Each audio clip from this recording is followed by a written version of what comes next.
Yo, good morning mga kapoche. Another great day. Pasok na ulit tayo. So, unang araw ng Nobyembre.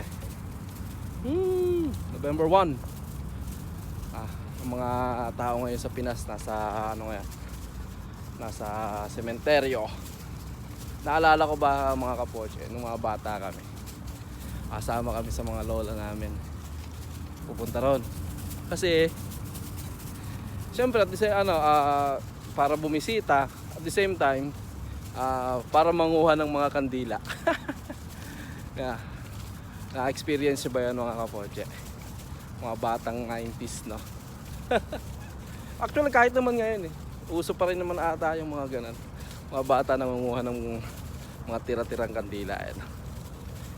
So yun lang, na-share ko lang. Good morning lahat.